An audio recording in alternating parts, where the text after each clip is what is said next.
দুপুরের ভাত ঘুম দিয়ে উঠেছি। এখন ঘড়িতে বাজে 5:55। তো এই চা বানাচ্ছি, চা খেয়ে তারপরে একটু ইশিকার বাড়িতে যাব। আজকে ইশিকা আমাদের খাওয়াবে ওর অ্যানিভার্সারি ট্রিট। তো চলো ওখানে গিয়ে কী কী করলাম, কীভাবে এনজয় করলাম, কী কী গল্প হলো সব দেখাবো। চলো টাটা। বিকেলে চা না খেয়ে আমি একদমই বেরোতে পারি না। মানে চা, সকালের 1 কাপ চা আর বিকেলের 1 কাপ চাটা আমার দরকার। ওটা না থাকলে না খেলে আর কি মনে হয় গাড়ি গিয়ারে পড়লো না। তার জন্য এই টি টাইম হচ্ছে গিয়ে মি টাইম। তো বেশ চা নিয়ে বিস্কিট নিয়ে ডুবিয়ে ডুবিয়ে খেয়ে নিজে টাইম কাটানোটা আমার খুবই পছন্দের। তার জন্য আমি চাটা ভালো করে মানে রিলিশ করে খাচ্ছিলাম আর কি। খেয়ে তারপরে ভাবছিলাম যে কি পরবো, যা গরম। তো মনে হলো যে অনেক দিন তো শাড়ি পরা হয় না। তো আর আজকে যখন এমনি আমার ছেলেকে নিয়ে কোথাও বেরোই, তখন কোনো ইনভিটেশনে যাই, তখন শাড়ি পরলেও শাড়ি ফাড়ি টেনেছে মানে টানে বা কোলে উঠতে চায়। তার জন্য আজকে জাস্ট কি মনে হলো, এত গরমের মধ্যেও ইচ্ছে করলো যে শাড়ি পরি। তা শাড়িটা পরলাম। আমার শাড়িটা খুবই পছন্দের। শাড়িটা আমার নয়, শাড়িটা মার শাড়ি। তো শাড়িটা পরে রেডি টেডি হয়ে বেরোলাম, রিক্সা করে বেরোলাম। বেশ ভালো লাগছিল, হাওয়া দিচ্ছিল। তখন একটা মানে বৃষ্টি বৃষ্টি ভাব ছিল। তো তার জন্য না মানে খুব যে শাড়ি পরে গরম লাগছিল তা নয়। তা আমি বাস স্ট্যান্ডে এসে ডিএন2-র জন্য ওয়েট করছিলাম। শিকার বাড়ি হচ্ছে গিয়ে বেলঘড়িয়া। বিরাটি থেকে বেলঘড়িয়া বেশি সময় লাগার কথা নয়, কিন্তু অনেকক্ষণ ওয়েট করার পরে জানতে পারলাম যে দিনে নাকি এখন 3টে ডিএন2 ছাড়ে। তো আবার সেই লাইন পেরিয়ে অটোতে এসে উঠলাম। হ্যাঁ, অটোতে এসে উঠে তারপর যেই মানে যাবো, মানে অটো ছাড়বে কিছুটা গিয়েই প্রচণ্ড জ্যাম।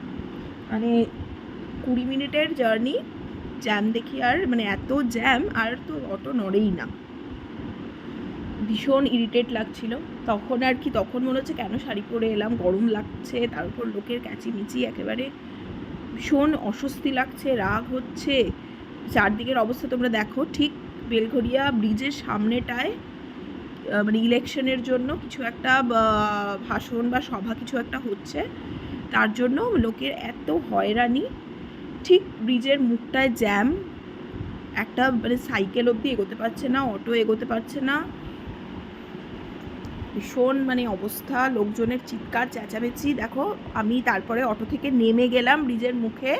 এটা হচ্ছে ব্রিজের অবস্থা, মানে পুরো ব্রিজটা জুড়ে সার করে গাড়ি ফাড়ি দাঁড়িয়ে আছে।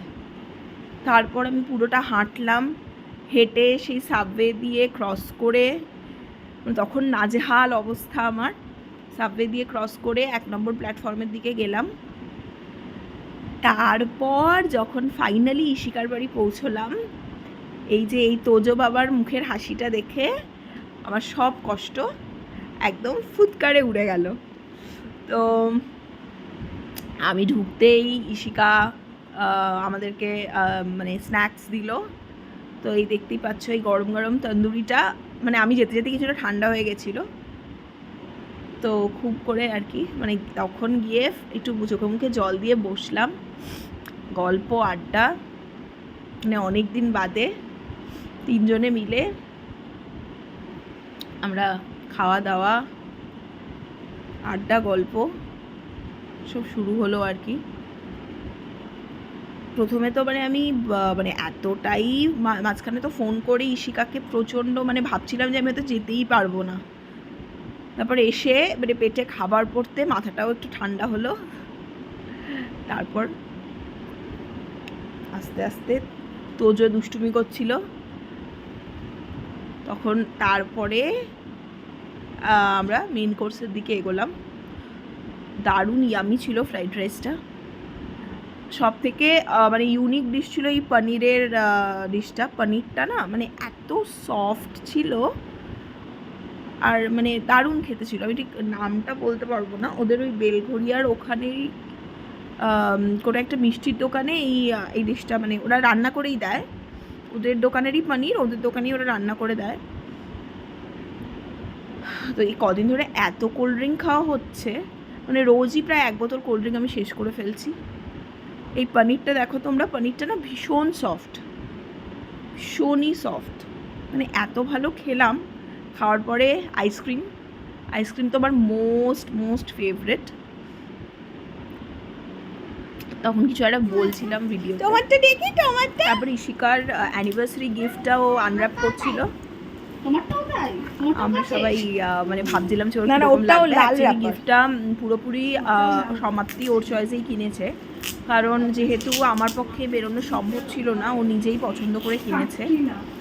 তো ওর মুখে, শিকার মুখেই তোমরা শুনে নাও ওর গিফটটা কি। চুলটা লম্বাই করবি,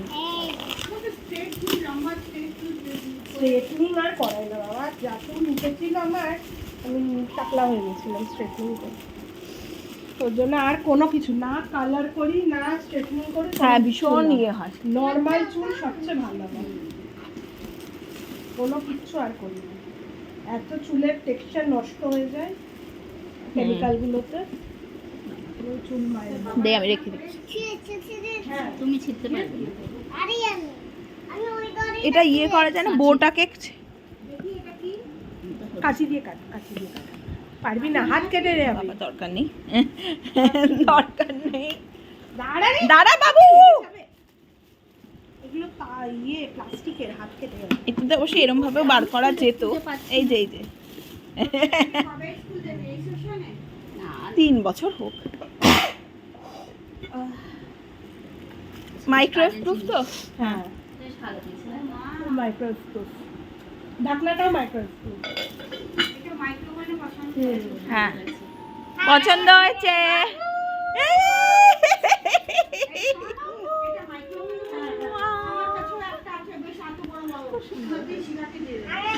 ইশিকার গিফটটা খুব পছন্দ হয়েছিল। তারপরে হজমি আমার ভীষণ ফেভারেট, এত কিছু খাওয়ার পরে হজমি খেলাম।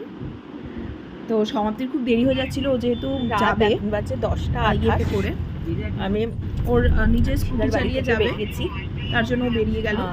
তারপরে আমিও উবের বুক করলাম, উবের বুক করে আমি, কারণ অত রাতে আর রিস্ক নিইনি, উবের বুক করে নিয়েছি। উবের বুক করে বেরোলাম। প্রচুর খেয়ে এমনিও পেটটা ঢাই হয়ে আছে, তো আমি আর গিয়ে এই ও টোটো করো, তারপর বাসের জন্য ওয়েট করো, বা তোমার ওই বা অটো করে যাওয়ার ইচ্ছে করছিল না।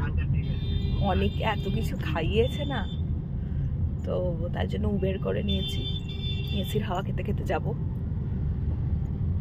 ছেলে এদিকে ওয়েট করছে, আরাম লাগছে বেশ। রাত্রেবেলা এমনি আমার বেরোতে বেশ ভালো লাগে, তো খুব ভালো এমনি, মানে ওই জ্যামটা না থাকলে দিনটা খুব আনন্দে মজায় কেটেছে।